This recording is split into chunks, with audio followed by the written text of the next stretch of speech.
Manalangin na po tayo.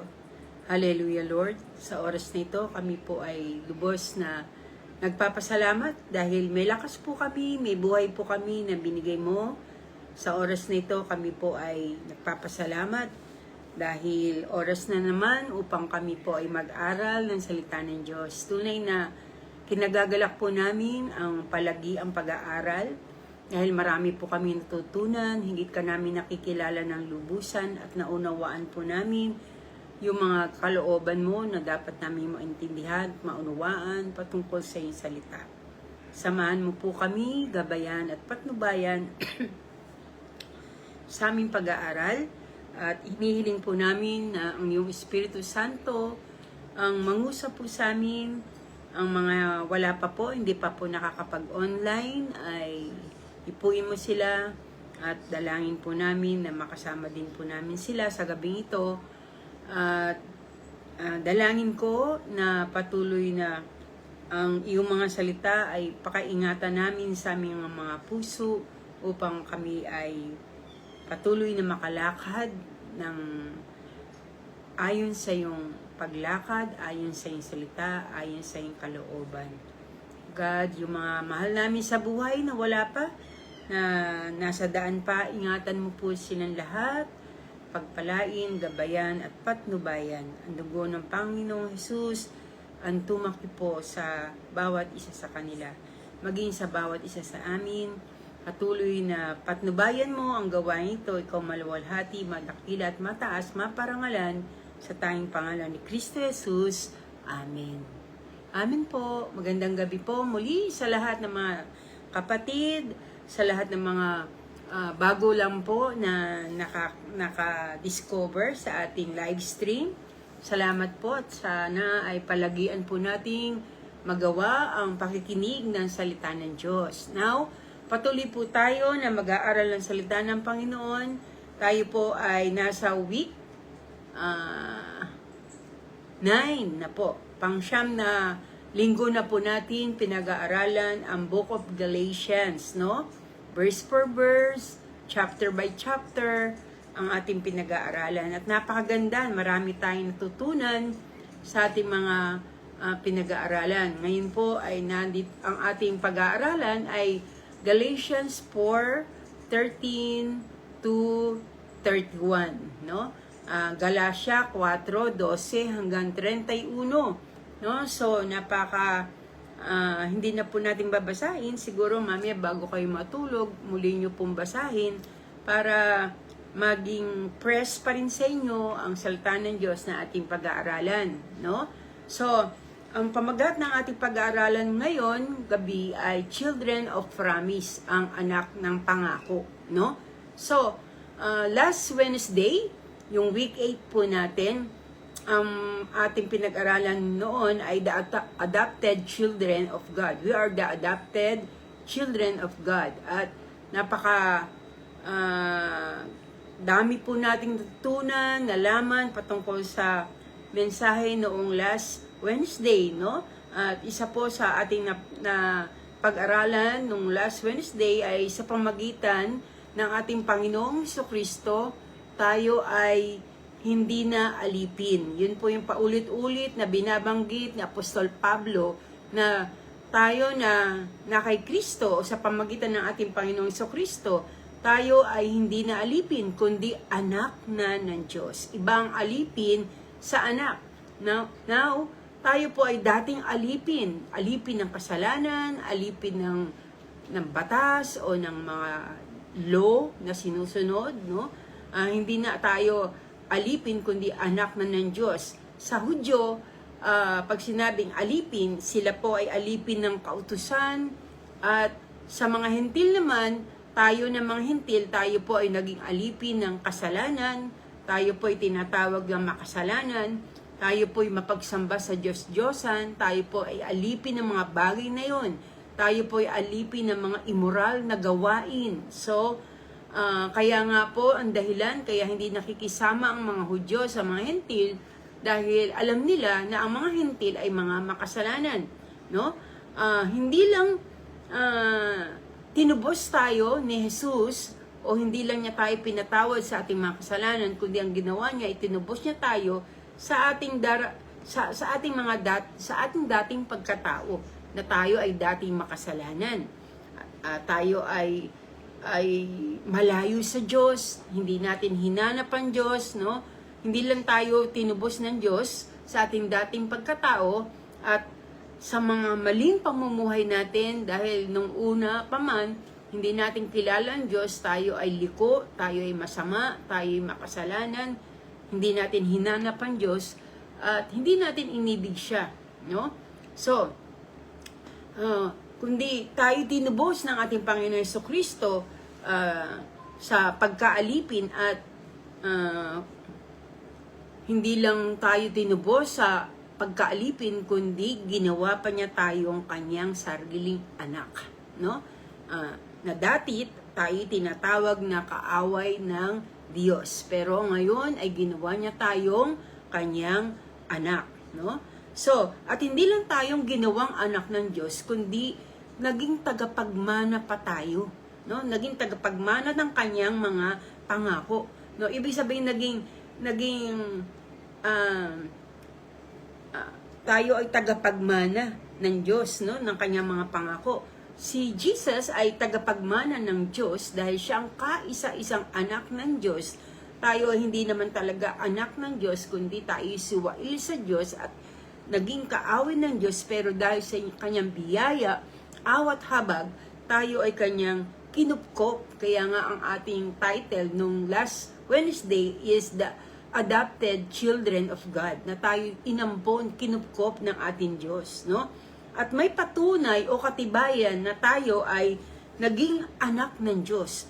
Ano po yung katibayan na tayo anak ng Diyos? Sa Juan 1 talatang 12 na sinasabi, ang lahat ng nagsitanggap sa Kanya ay pinagkalooban niya ng karapatang maging anak ng Diyos. Kaya ang isang katibayan o patunay na tayo anak ng Diyos ay mismo ang salita ng Diyos.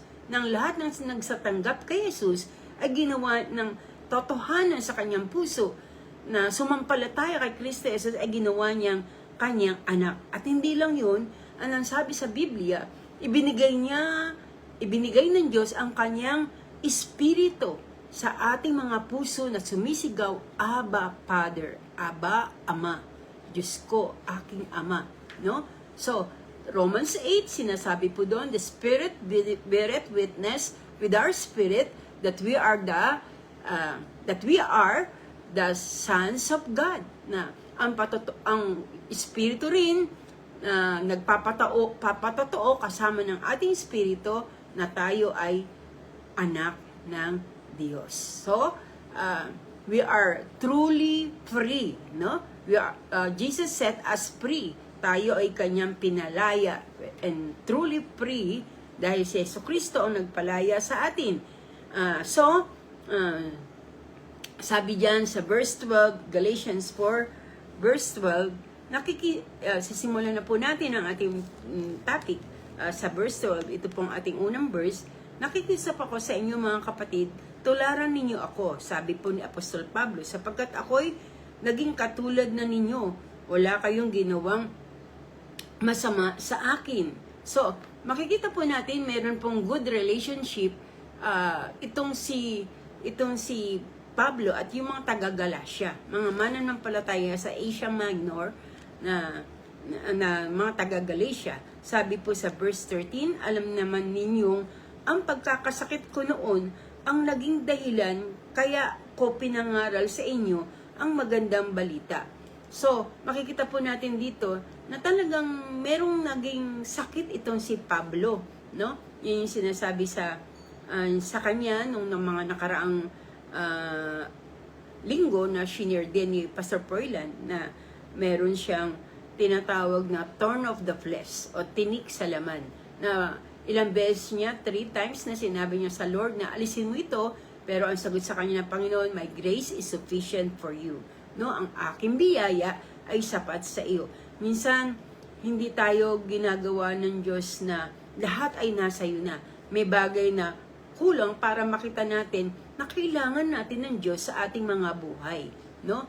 Hindi lahat ay nasa iyo dahil gusto ng Diyos na malaman mo na meron kang kailangan pa rin. No? Hindi yung wala kang kailangan, kundi lahat tayo ay may pangangailangan. Kailangan natin ng Diyos sa ating mga buhay. May sakit si Pablo, no? Hindi naman pinalam dito kung ano yung karamdaman niya. Pero maraming Bible scholar na nagsasabi, dahil napatunayan natin sa susunod na mga verse na binanggit dito ni Apostol Pablo, no? Sabi sa verse 14, gayunman, hindi ninyo tinakwil o hinamak kahit na naging pagsubok sa inyo ang aking karamdaman. No? So, napakaganda ng puso ng mga taga-Galatia dahil kahit merong sakit itong si Pablo, ay hindi nila iniwan o hindi nila tinakwil, hindi nila nireject itong si Paul, kundi tinanggap pa rin nila. No? Sabi, kahit na naging pagsubok sa inyo ang aking karamdaman, siguro naging pagsubok sa kanilang karamdaman ni Paul dahil kailangan din nilang suportahan tong si Paul dahil sa kanyang karamdaman, ano man yun, talagang nakita ni Pablo ang tulong ng mga taga-Galatia sa kanya. Sumunod, sabi diyan, sa halip tinanggap ninyo ako na parang anghel ng Diyos at para nangang si Kristo Jesus. No? So, makikita po natin dito na talaga nagpapasalamat to si Pablo dahil kahit meron siyang karamdaman, na yung karamdaman na yun ay marahil hindi simple, kundi sabi niya, pero tinanggap niyo pa rin ako kagaya ng isang anghel, na yung trato ng mga taga-Galatia kay Pablo ay tunay na talagang suportado, talagang nagmamalasakit sila kay Pablo, no? Sabi na parang anghel at parang daw si Jesus Christ, no? Sabi, nasa na ngayon ang kasiyahang yaon. Pero sa puntong ito ay hinahanap ni Pablo dahil parang nararamdaman niya na parang tila baga may nababago sa mga taga-Galatia, no? Sabi, parang siyempre tayo ramdam natin yan pag may tao na parang iniiwasan na tayo, parang hindi na ganun ang trato niya sa atin, kagaya ng dati, di ba? Ganun ang nararanasan ni Pablo. Kaya, nilabas niya yung kanyang, nasa loob ng kanyang damdamin. Sabi diyan, ako mismo nagpapatotoo na kung maaari nga lamang, pati ang inyong mga matay, dudukutin ninyo at ibigay sa akin noon.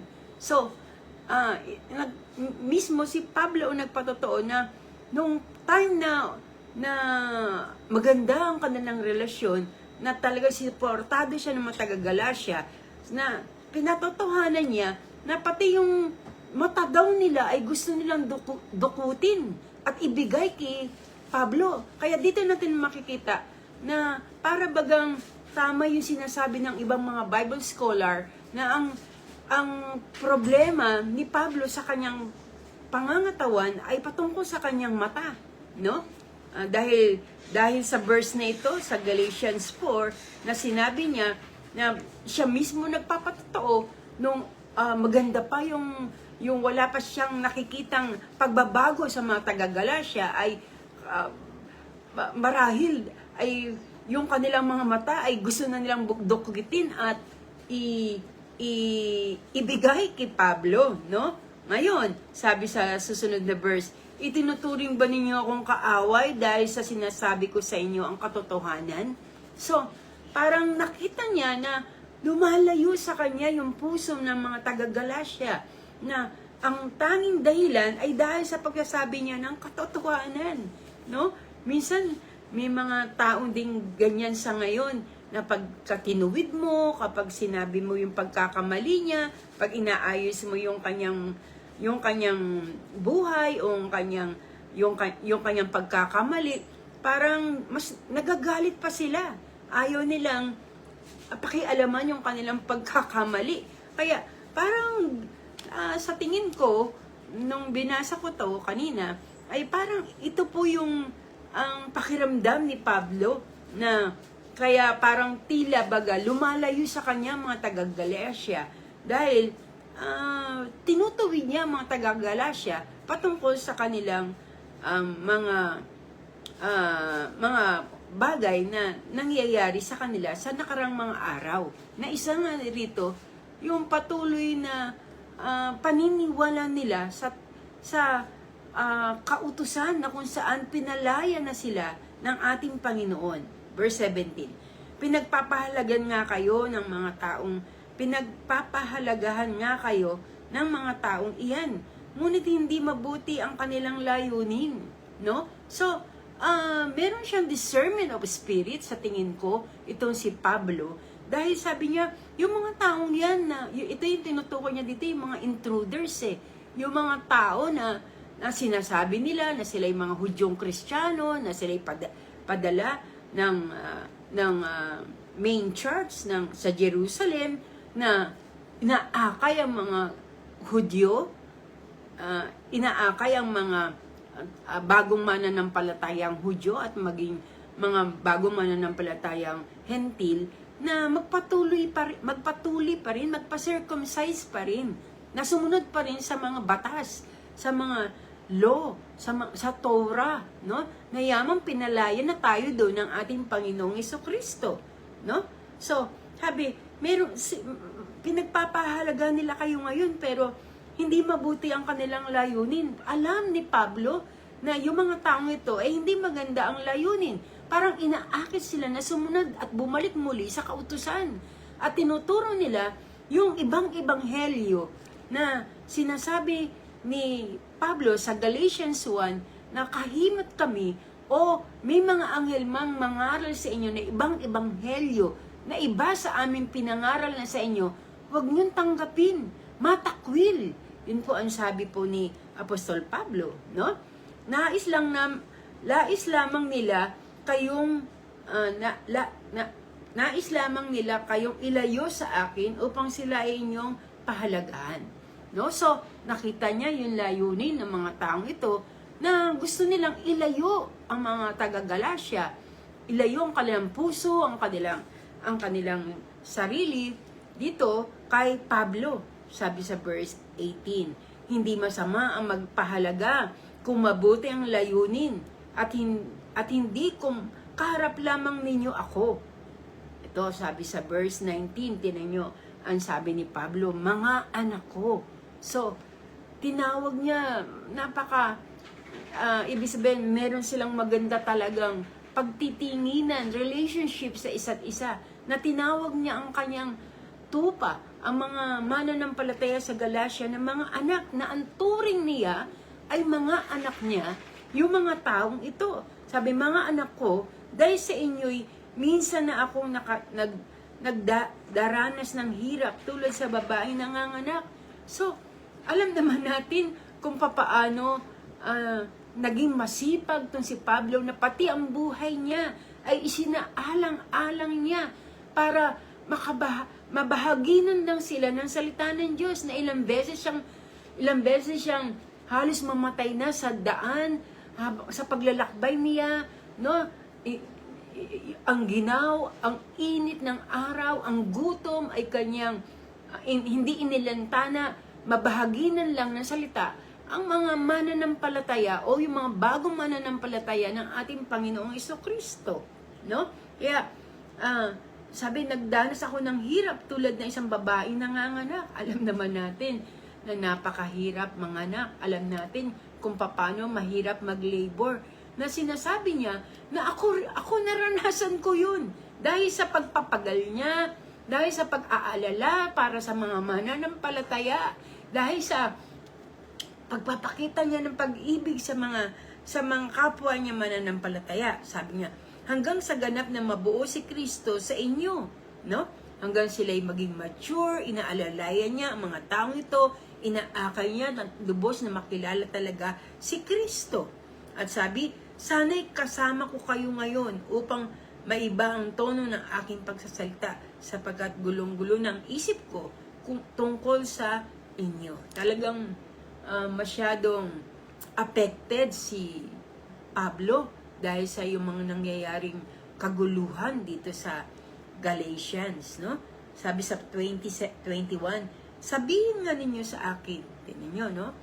Sabihin nyo nga sa akin, sabi ni Pablo, kayong nagnanais mapasailalim ng kautusan. So ito na nga, nilinaw talaga ni Pablo, no? Parang sinasabi niya, do you want to be slave again? Gusto niyo na naman bang maging alipin muli ng kautusan, no? Kaya sinabi ni Pablo sa kanila, sabihin nga niyo sa akin, kayong nagnanais magpasailalim sa kautusan. Gusto niyo na bang uling magpasailalim sa kautusan? Hindi ba ninyo narinig ang sinasabi ng kautusan? Sinasabi roon na si Abraham ay nagkaanak ng 2 lalaki, isa sa aliping babae at isa sa malayang babae. Anak niya sa aliping babae, pinanganak ayon sa gustuhan ng tao. Ngunit ang anak niya sa malayang babae, pinanganak bilang katuparan ng pangako ng Diyos. Dahil sa ang mga tao na naroon, yung mga ibang mga mananampalataya doon ay parang naniniwala sa mga intruders na ito, sa mga taong nagkukunwaring Kristiyano sila, sa mga taong inaakay nila yung bagong mananampalataya na bumalik na naman sa kautusan, no? O sa mga tao na nagtuturo ng wrong gospel, ng maling mabuting balita, wrong gospel, no? Kaya nga, sa Galatians 1, binalaan niya mga taga-Galatia na kahimat kami, o may isang anghel na bumaba naggaling sa langit na mangaral sa inyo ng ibang ebanghelyo, no? Na hindi niyo tinanggap, na hindi yun ang tinuro namin sa inyo. Matakwil, let him be a curse, no? Yan sabi ni Pablo, matakwil, hindi niyo dapat tanggapin, no? So, sinabi dito ni Paul dito yung dalawang story, dalawang kasaysayan sa Israel na alam natin about 2 women, no? 2 babae. Ang pangalan ng isa ay si Hagar. Si Hagar at si Sarah. Alam natin, si Hagar at si Sarah ay asawa ni si Sarah ay asawa ni Abraham. Pero nangako sa kanila 75 years old pa lang si Abraham ay nangako ang Diyos sa kanya na bibigyan siya ng isang anak. Na yung anak na ito ay ang anak na ito na sinasabi dito ay anak sa pangako, no? Ang pangako ng Diyos sa kanila na sila'y bibigyan ng anak. 75 years old pa lang si Abraham, no? At subalit, alam natin sa Book of Genesis, ang kasaysayan na dumating si Isaac, o pinanganak si Isaac ng 100 years old na si Abraham. So, ilang taon yung pinag-intay ni Abraham? So, 25 years siyang nag-intay. So, ano nangyari? No? Naiinip na siguro sila. Ano ginawa nila? Pinangunahan nila ang Diyos. No? Ang ginawa nito ni Abraham, ni Sarah, no? Sabi, meron akong isang alila dito, no? Ang pangalan ay Hagar, si Hagar. No? Si Hagar ay isang Egyptian slave, no? Si Hagar ay isang Egyptian slave. Ito ay binigay ng isang Potiphar kay Abraham bago sila umalis, no, ng Ehipto. No? So binigyan siya ng isang alila na ang pangalan Hagar. No? So si Hagar ay isang babaeng Egyptian slave, no? Now, ano nangyari? With consent ng kanyang asawang si Sarah, dahil nainip na sila sa pangako ng Diyos, inunahan nila ang Diyos. Ang sabi ni Sarah, sige, sipingan mo ang aking alila na si Hagar, no? At pag nanganak yan, no, sa atin, yan ang anak natin, no? Baka yan yung pangako ng Panginoon na galing sa kanya, dadami ang ating lahi. Inunahan nila ang Diyos, no? Pero si Hagar, no, nang magsiping si Hagar, si Abraham, nagbunga ang kanilang nagbunga yun, no? So ipinanganak si Ismael. Si Ismael ay anak mula sa aliping babae na ang kanyang ina ay si Hagar. No? Ipinanganak siya ayon sa kagustuhan ng tao. So, hindi yun kagustuhan ng Diyos. Yun ay kagustuhan ng tao, kagustuhan ni Sarah, kagustuhan ni Abraham. Pareha silang sumang-ayon sa ganung paraan, no? So kaya si Ismael ay ipinanganak ayon sa kagustuhan ng tao. Pero si Sarah bilang malayang babae, no? Ipinanganak naman niya nang si Abraham ay 100 years old, dumating na yung tamang panahon na yung sinabi ng Diyos na bibigyan kita ng isang anak na manggagaling sa kanya ang maraming lahi, no? So magiging kagaya ng bituin ang lahi mo, Abraham. Magiging kagaya ng mga buhangin sa dagat ang lahi mo, ibig sabihin marami, no? So ipinanganak si Isaac, ipinanganak siya bilang katuparan ng pangako ng Diyos. Ito ang pangako ng Diyos. So dahil nag-impatient lang tong si Abraham at si Sarah, kaya nagawa nila na pamunahan ng Diyos. So siguro sinabi nila, ang tagal naman ng pangako ng Diyos, no? Siguro 80 na ako, tapos nang 85 years old na siya, lalo na nung 90, no? So ang tagal. So ang ginawa nila, pinangunahan nila ang Diyos. So talagang hindi dapat natin pangunahan ang Diyos. Kung hindi nila pinangunahan ng Diyos, walang problema. Dumating na ang panahon ng lumaki na si Ismael at si Isaac. Kaya pinalayas nitong si Sarah, kung mababasa po ninyo sa Book of Genesis, pinalayas ni Sarah si Hagar at si Ismael dahil nakita po ni Sarah na ang kanyang anak na si Isaac ay pinipersecute nitong si Ismael, no?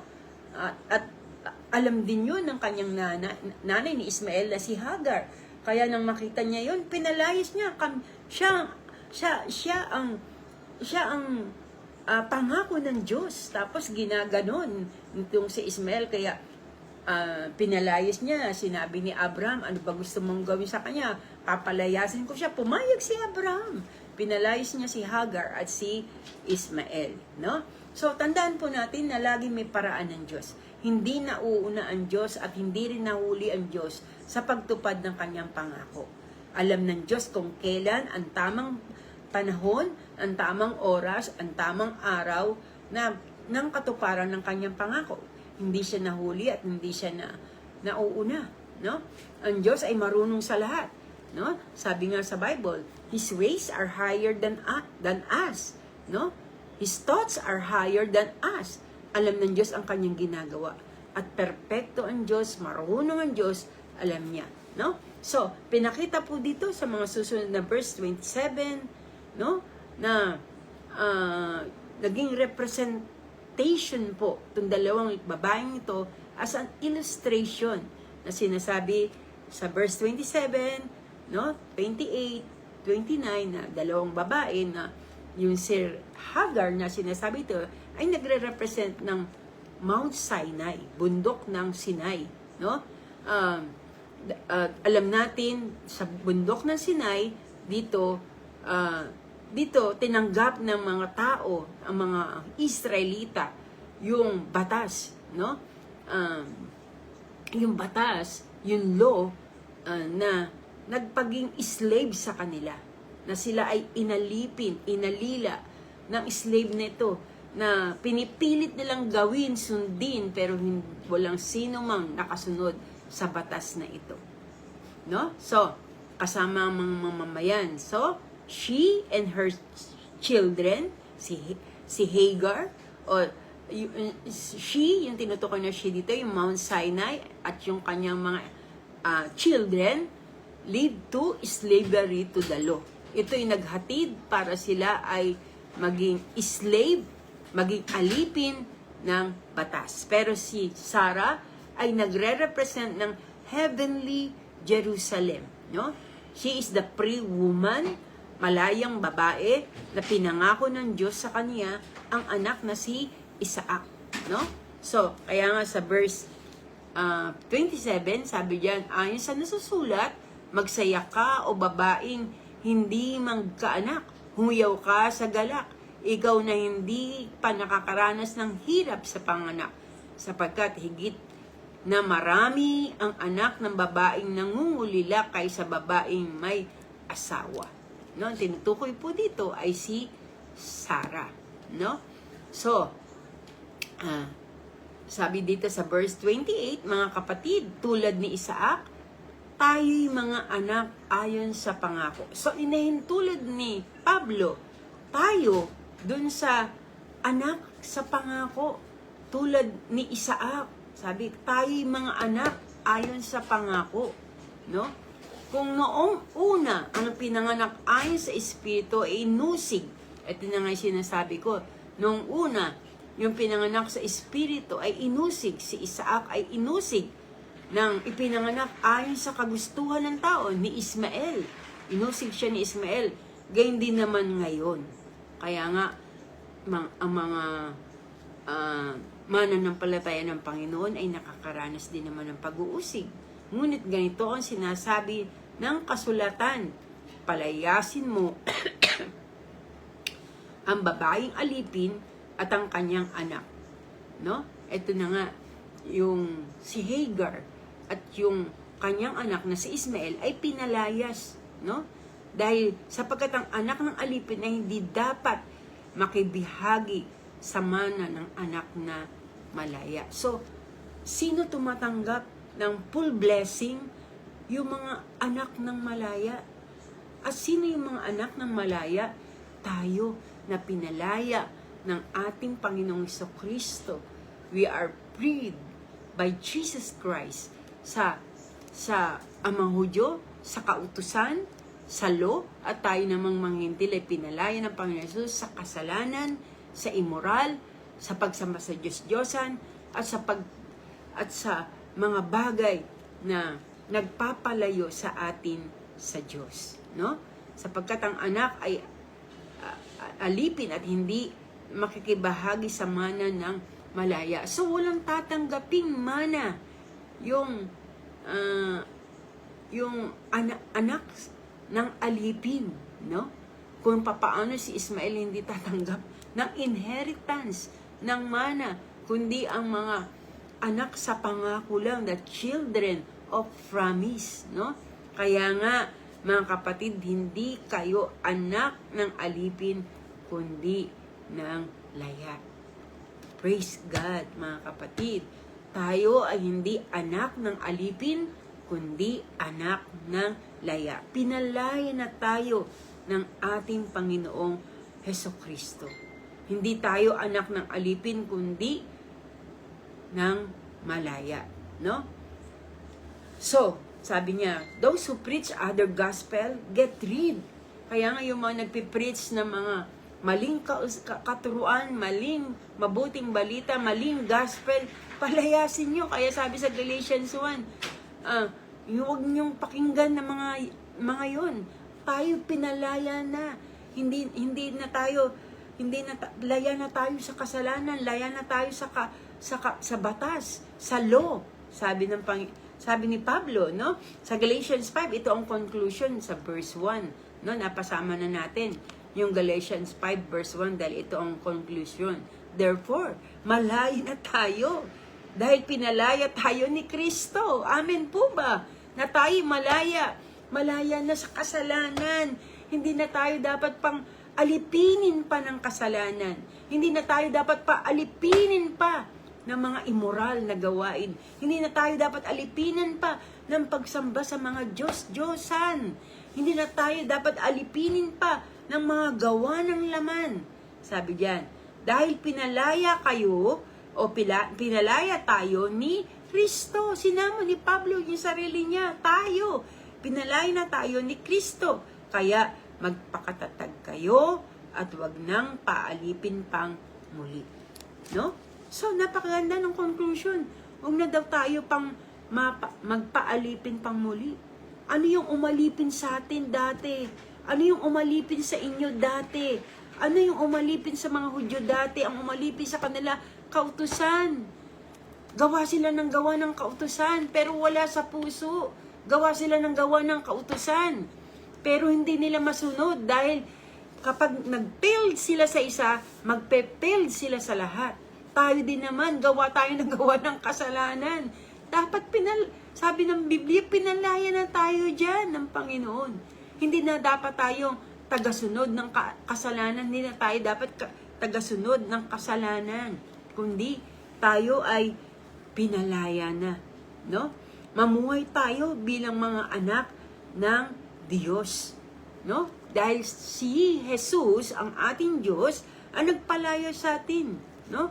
At wag na tayo magpaalipin pang muli, sabi po, no? Sa verse 1 ng Galatians 5, wag ka na magpaalipin pang muli, no? Mamuhay tayo bilang anak ng Diyos dahil ang anak ng Diyos na namumuhay ng laya, malaya na tayo, masaya tayo, at puno tayo ng pag-asa. Ang tunay na kalayaan ay makikita sa ating bagong identity. Ano yung bagong identity na natin? Identity natin bilang mga anak ng pangako. Tayo ay kagaya ni Isaac na anak sa pangako at hindi kagaya ni Ismael na anak dahil sa kagustuhan ng tao, no? So, mga kapatid, no, tandaan po natin yan. Bilang mga Kristiyano, pinalaya na tayo ng ating Panginoon. At kung tayo pinalaya na, no, hindi na tayo tagasunod ng kasalanan. Sabi nga sa Book of Romans, what shall we say then? Shall we continue in sin that grace may abound? Pinalaya na tayo ng Panginoon. Hindi na tayo dapat magpatuloy pa, no, sa kasamaan kung saan pinalaya tayo ng ating Diyos. At alam nyo, pag tayo laya sa buhay na ito, napakasaya na isang taong laya. Diba? Pag nakakulong ka, masaya ka ba? Hindi ka masaya pag nakakulong ka, no? Pero pagka ikaw ay malaya, walang umaalipin sa'yo, walang kumukulong sa'yo, no? Tayo, ang kalayaan natin ay na kay Kristo Jesus. Hindi tayo nakakulong, pero tayo ay malaya na ibig sabihin na malaya na, hindi naman ibig sabihin ito na lahat ng bagay pwede mo nang gawin, no? Kundi, malaya na tayo, pinalaya tayo ni Kristo, na tayo ay tagasunod ni Kristo, na malaya sa ating puso, na ginagawa natin yun, yung pagsunod sa Kanya. Masaya tayo, may kasayahan tayo, at punong-puno tayo ng pag-asa. So, ang tunay na kalayaan ay makikita sa ating bagong identity. Ano yung identity nga natin uli? Tayo ay mga anak sa pangako at hindi sa sumpa. No? Salamat sa Diyos, no? Yun lang po, manalangin po tayo. Naintindihan po ba natin yung ating pinag-aralan ngayon, the children of promise. Kaya nga po, tayo po ay mga anak sa pangako na kagaya ni Isaac, na anak tayo sa pangako at hindi anak sa pagkaalipin. Manalangin po tayo. Maraming salamat po, Panginoon, aming Diyos, dahil sa biyaya mo, we are not only adopted child o adopted children of God, kundi higit sa lahat, maraming salamat, Panginoon, kami ay ginawa mong anak sa pangako. Lord, maraming salamat dahil hindi kami karapat-dapat, kami ay dating kaaway mo, dating hindi umiibig sa'yo, dating hindi sumusunod sa'yo, dato po sa iyong biyaya lang, natagpuan namin ang pinakamainam na bagay na makilala ka. Naging karoon kami ng relasyon sa'yo, naging tunay ka namin, Panginoon, at tagapagligtas. Salamat po at tulungan mo na wag na kami muling bumalik pa sa pagkaalipin, sa kasalanan, sa kasamaan, sa mga gawa ng laman. Kundi patuloy po kami na maging malayang tagasunod ng aming Panginoong Hesukristo. At alam namin na gaya ng amin na pag-aralan, ang tunay na malaya ay mayroong kasiyahan totoo. Kasiyahan na nagmumula sa puso at patuloy na hayag sa labas. Kasiyahan, kapayapaan, kagalakan na nagmumula sa iyo. Pagpalain mo lahat ng mga patuloy na sumasampalataya sa iyo, Pagpalain mo lahat ng mga anak mo sa pangako, the children of God, the adopted children of Christ. Pagpalain mo, Diyos, ang bawat isa sa amin, ang mga kapatid po namin na may mga pangangailangan, may mga sakit at karamdaman, may mga problemang mabibigat, anuman po iyon. Tulungan mo po ang aming mga kapatid na nasa ganitong sitwasyon. Dahil kami mga anak mo, dinidinig mo kami. Salamat po dahil hindi mo kinakait ang aming mga kahilingan. Patuloy na tinutugon mo ang aming mga pangangailangan, ang aming mga kahilingan. Sino man may mga kapatiran po kami na may mga sakit at karamdaman, bigyan mo ng kagalingan, Panginoon. Alalahanin mo po sila, ang aming mga kapatid na nagdudusa sa kanilang mga sakit at karamdaman. Sister Jennifer, Lord, kayo po ang manguna sa kanya. Kayo po magbigay ng kagalingan sa kanya. Sister Malu, Sister Laila, Lord, pagpalain mo at tulungan po ang bawat isa sa kanila. Panginoon, dinudulog din namin sa iyo, Sister Cora, na aking isang kaibigan na taga Manila. Kayo rin po ang dumalaw sa kanyang palagi, manahan sa kanya lagi, Panginoon. At tulungan mo na pag-aangin ng kanyang kalagayan, Panginoon. Lakasin mo ang mga pananampalataya ng aking mga kapatid nito at gumawa ka ng himala sa kanilang mga buhay. Magpatotoo ka na ikaw ang Diyos na patuloy na dakilang manggagamot ng bawat isa. Gayun din po, yung mga kapatid po namin o mga mahal namin sa buhay na may mga sipon, ubo, lagnat, abutin mo po sila, Panginoon. Dinudulog ko sa iyo si Gia, Kabingaw, Panginoon. Hinihiling ko po, Panginoon, hipuin mo po siya sa oras na ito, saan man siya naroon, nakahigaman, nakaupuman, o ano man ang ginagawa niya, kumakain man. Hipuin mo siya na yung mapagpalang kamay. Pagalingin mo na po ang batang ito, pati po ang kanyang mga mahal sa buhay, mami niya, na mayroon din ubo at sipon. Sa pangalan ni Jesus, ginagapos namin espiritu ng sakit at karamdaman na pabalik-balik na lagnat at sipon ubo sa kanila. Sa pangalan ni Jesus, I bind you. I command you to come out over their bodies in Jesus' mighty name, in the power of the Holy Spirit. And right now, the spirit of healing be upon them in Jesus' mighty name, in the power of the Holy Spirit. Ganyan din po, dinudulog po namin sa iyo, Panginoon, ang mga kapatid po namin may mabibigat na suliranin. Samahan mo po sila. Bigyan mo sila ng kalinawan, ng isipan, parang makita nila at maunawaan ang kalooban mo para sa kanilang buhay, kung paano nila harapin ang mga problemang ito na may pananampalataya sa iyo, Panginoon. At alam ko na sino man sumasampalataya sa iyo, hindi mo pababayaan. Ganyan din, dinidulog din namin sa iyo ang isa naming kapatid na buntis, Panginoon, Sister Hazel. We are praying, Lord, na kayo po mag-ingat, magligtas sa kanya mula ngayong araw na ito hanggang sa 27. Ang sabi ng doktor, ito po yung mga expected dates na pwedeng lumabas ang kanyang baby. Dalangin po namin, kayo po mag-ingat, magbantay sa kanila, ligtas mo siya sa anumang panganib at kapahamakan, at hindi siya mahirapan sa kanyang panganganak na normal in Jesus' name. Dalangin din po namin, pati ang baby niya, protectionan nyo at magbigay po kayo ng kalakasan ng loob kay Sister Hazel. Anuman takot, winawasak namin, tinatakwil sa pangalan ni Kristo Jesus. At ingatan nyo po ang mag-ina, ang kanyang baby.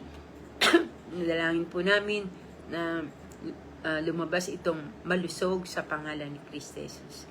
Nawa, Panginoon, sa pangalan ni Kristo Jesus, si Brother Alvin, tulungan mo rin po siya na makapagturo po siya sa Sunday. Alam po namin na hindi po sa Sunday lalabas yung baby nila, kundi before that day, Panginoon, na lalabas ang baby o after ng Sunday. In Jesus' name. Salamat po, Ama. Pagpalain mo ang buhay nila at ang mga kapatid na nakinig, pagpalain mo po ang kanilang buhay, pagpalain mo ang kanilang pangangailangan, ang mga mga kapatid po namin na makikinig pa, samahan mo po, pagpalain mo, lumago pang patuloy ang bawat isa sa pananampalataya at lagi naming nasain na makakarinig pa ng iyong mga salita. Salamat po, pagpalain mo at gabayan ang bawat nakinig at makikinig sa pangalan ni Kristo Jesus at sa kapangyarihan ng Banal Espiritu.